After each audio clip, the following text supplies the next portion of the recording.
Hey everybody, it's Angelique, not Angie, but Angelique, also known as the Light and Metaphysical Goddess on TikTok. Um, Welcome to my channel. This is gonna be a chosen one story time, like a horrible first date. Okay, I hope everybody's doing well. Happy Juneteenth. Happy Father's Day. I wanted to go live, but they was partying. My neighbors, I had neighbors from the block around the corner and neighbors on both sides just having barbecues, and they was chilling till like 1 o'clock in the morning. So I couldn't go on live because our houses are so close to each other. I can literally hear them fart. So there was no way I was going to be able to record, even if I had my earpiece, and you would have been hearing bachata, merengue, like you would have been hearing everything, salsa, Mexican music, shoot, Asian music. They was partying. They didn't invite me though. But anyway, it's all good. I'm not sure if I'm gonna go out and do something for Juneteenth. I did go to this little gathering Saturday in Harlem, which was cute. They had performers, couple of vendors. But I'm not really sure. I might do something for Juneteenth today. We'll see. After I have my phone sessions with some people. Anyway, so I ain't got no makeup on. It's like 4 o'clock in the morning. So if you see the bags, don't worry. I'm 40 years old. I'm supposed to have bags, okay? Well, 39, 40 in 2 months. But I did throw some lipstick on for you guys. But I ain't doing no full-fledged makeup for no damn YouTube at 4 o'clock in the morning. Forget that, okay? Anyway, so let's talk about this chosen one first date I had years ago. I don't think I've ever told the story on YouTube, but if I did, I might have deleted it because I don't think it's on my channel anymore. But the craziest things happen to chosen ones, and that's a sign you are a chosen one.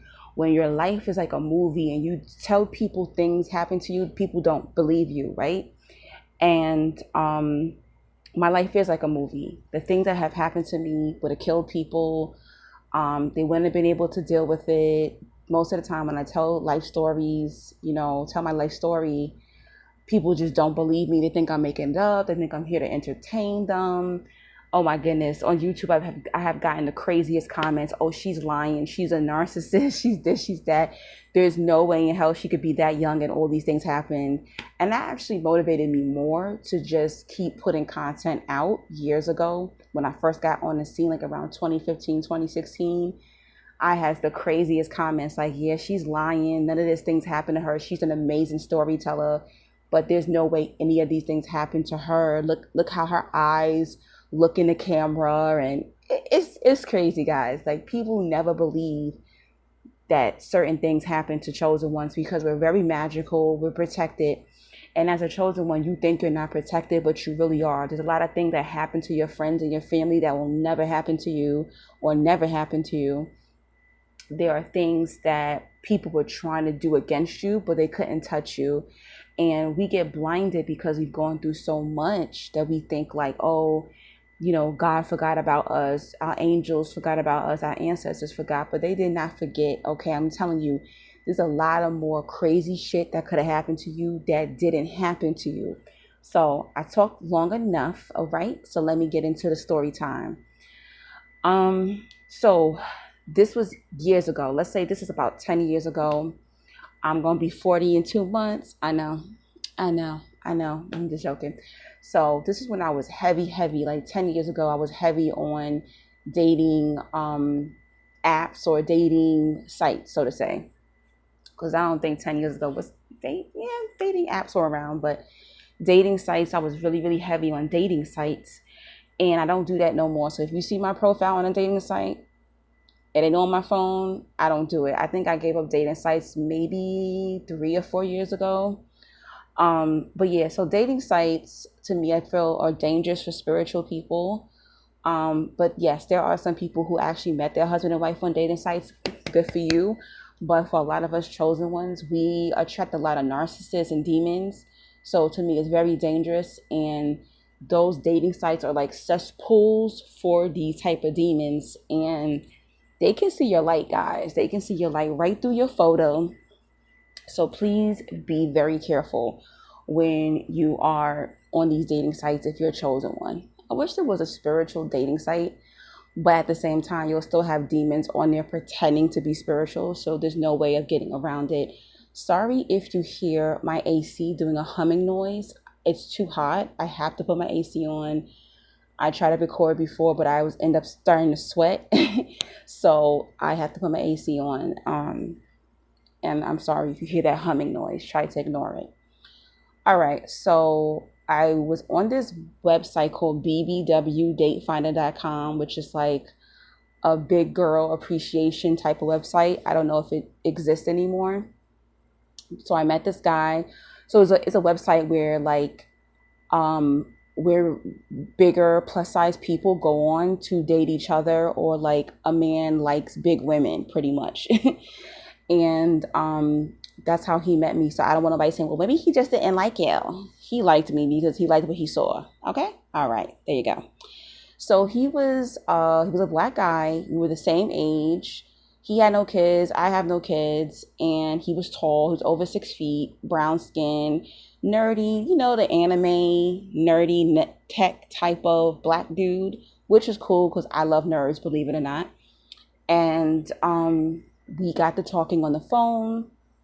I digged his conversation. He was digging my conversation. And he was consistent. He'll like text me every day or call me every day. Even on his lunch break, he would call me. Like, we had a routine. So he was digging me, I was digging him. So he was like, oh, can we meet at Bryant Park? So Bryant Park is a public park that's really close to Times Square in New York City. I live in New York City. Excuse me. So I was like, oh yeah, because Bryant Park is actually one of my favorite parks.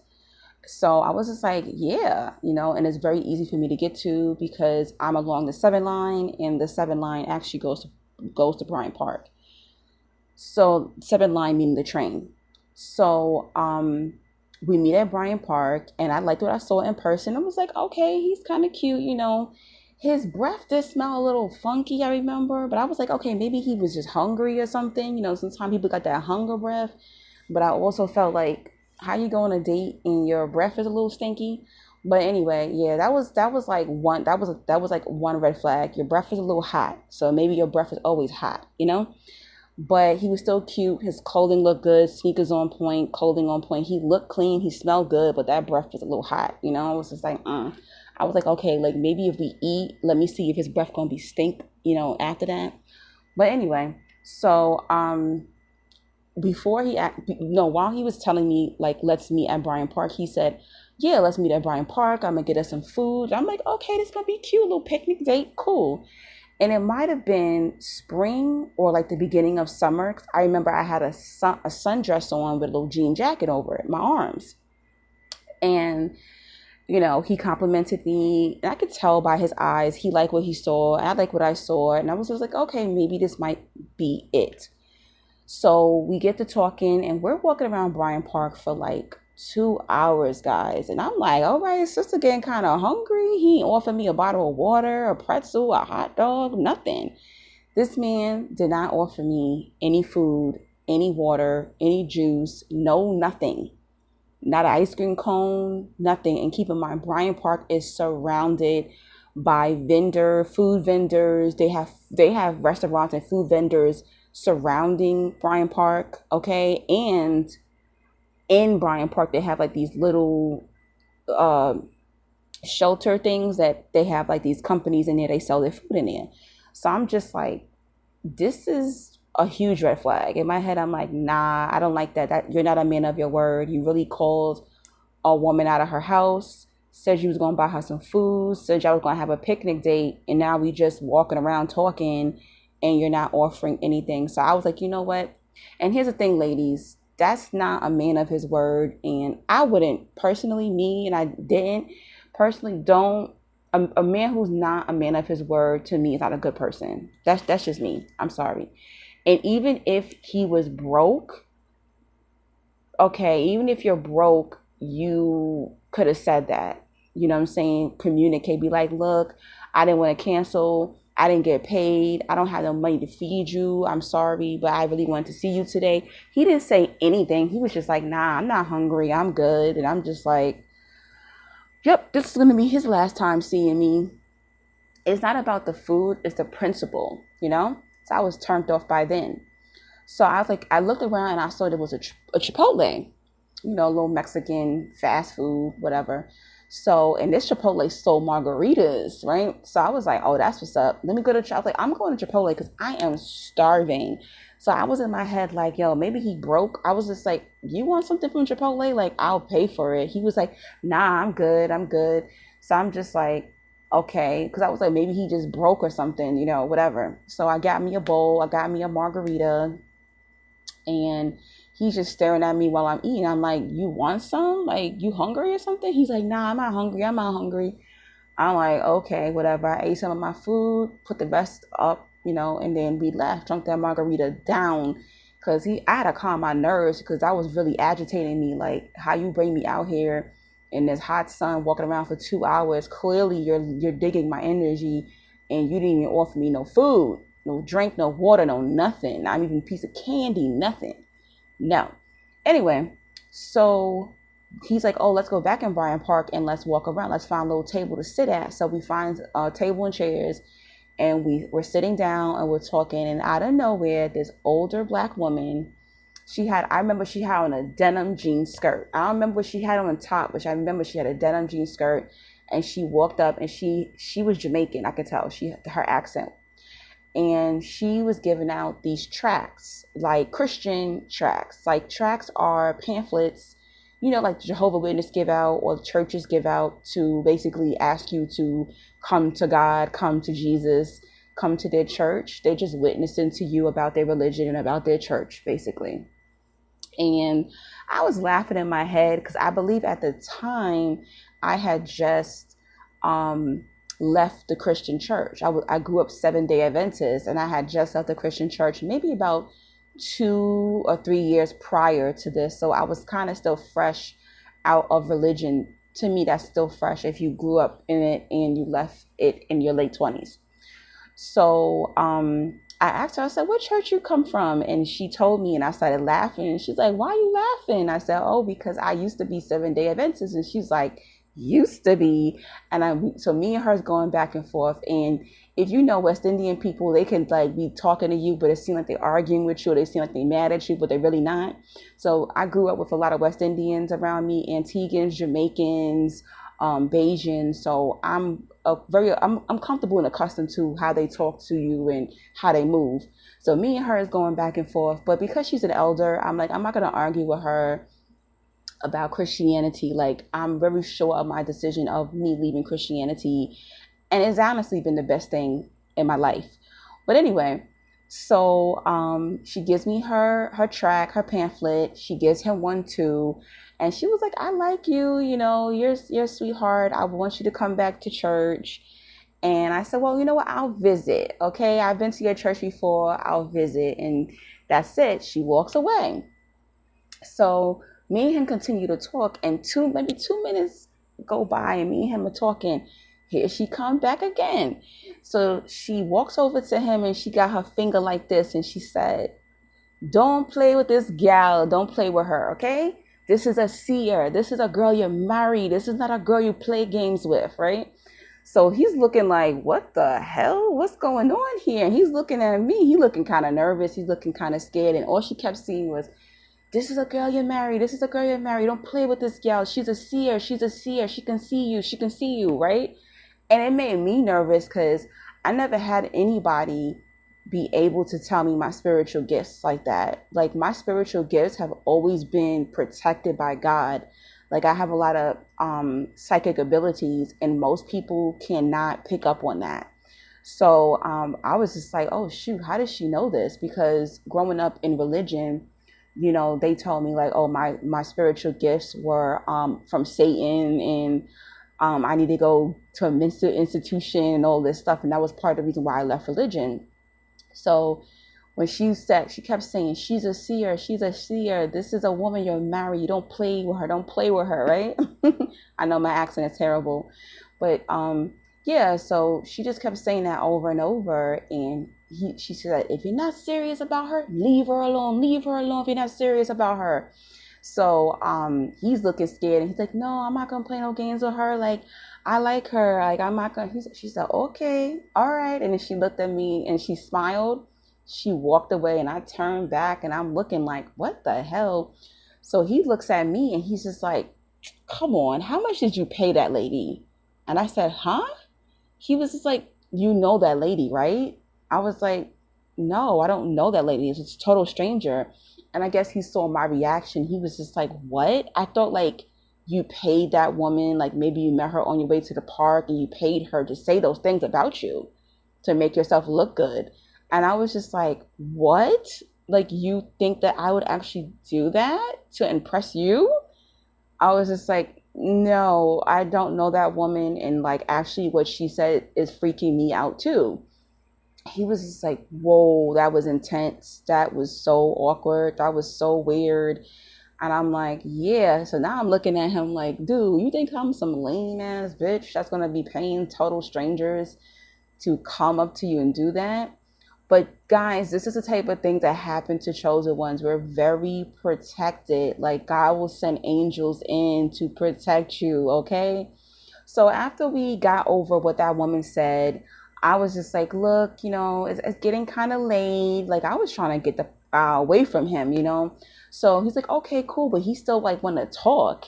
So we start walking around Bryant Park. And as we're walking out, there's like this pastry ice cream type of spot. And they were closing up. So they wanted to give the dessert away. Now all of a sudden, when he getting free food, he hungry.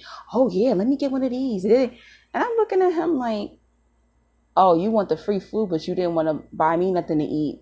But you said you wasn't hungry hours ago, but now you want to eat the free ice cream and free pastry. Okay, so he's just chomping down the pastry. He's still talking. So as we're walking towards the train station, um, we start talking about our parents, right, guys? We start talking about our parents, and he says, I say, oh, how are you? Are you close to your mom? And he's just like, yeah, I'm close to my mom. Me and my mom are cool. So I'm like, okay. I tell him my parents are deceased. And then he tells me like, I'm like, oh, what about your dad? And he's like, oh yeah, my dad is in prison. So I'm like, oh, okay, what happened? He a little narcotics dealer. He's like, no. I'm like, okay, is he, tax invasion? He's like, no. I'm like, oh, okay, he a scammer. Like, what happened? He was like, oh no, he's in prison for murdering his wife. Guys, I cannot make this up. And I'm just like, oh, I'm trying to keep a straight face. And keep in mind, I love crime shows. I watch them all freaking day. But yeah, the apple don't fall too far from the tree. That is a pattern that I noticed. And I'm not saying that everybody who has like a bad parent, or a dangerous parent, or a parent who is a murderer or something like that, that means that you're going to do it. There's some of y'all who actually didn't get hit with that, spirit, but it's still also very, very common for those traits to pass through the bloodline. Okay. I've seen so many cases like that. This one woman, she had a child with a gangster slash hitman, and he ended up in prison, and he basically ended up killing his mom. So please be careful. You think that thug life, or you think it's so cool. And I also didn't like the way he was saying it. It seemed kind of like he thought it was kind of cool, or like, yeah, my dad's a murderer and he's in prison for killing his wife. So I'm just like, oh, okay. Not like, my dad killed his wife. No, he didn't do that. He looked like he thought it was kind of cool. So I'm like, oh, okay. And he was like, oh, does that bother you? And I'm like, no. And then I also thought like, okay, maybe he's saying that to kind of push me away. But I was already pushed away from your stink breath and from you being cheap, and from the woman literally making sure I don't make a connection with you. Like, 3 red flags away. Don't worry, he was never going to see me anyway after this date. So anyway, the date ended. We hugged goodbye. There was no kiss or nothing like that. We hugged goodbye, and I went on home. I'm sitting on a train like, what the hell was that? what the hell was that? That was so weird. Like that train ride home, I was just like, oh my gosh, that was like a movie. Like I can't make this up. And that was the most interesting date I ever had. So maybe 2 weeks later, I get a text from him and he's just like, hey Ange, I really, really like you. You're an amazing woman. You're this, you're that, blah, blah, blah. But I was seeing you and another woman, and her and I decided that we're gonna try to get into a relationship together. And I was just like, oh, thank God, like leave me alone. This guy's crazy. And I texted him, was like, oh, good luck. I wish you the best. I'm so happy for you that you found love. Congrats, and take care of yourself. And he was like, you too. And I hope you find what you're looking for. And I was just like, yes, thank God. And maybe about, I'm going to say maybe about 2 years ago, I'm on Instagram and I see that I have like an alert that somebody is clicking like on my photos. It was him, guys. And I'm like, uh-oh. He is clicking like on my photos. He's like, going through my story. And I am not responding to none of it. I'm not following him back or anything like that. And he did that for like a little bit. He followed me for maybe a couple of months, clicking like on my photos, watching my story. And I never responded to him. I never like interacted with him. And that's it. Eventually, I think he just unfollowed me pretty much.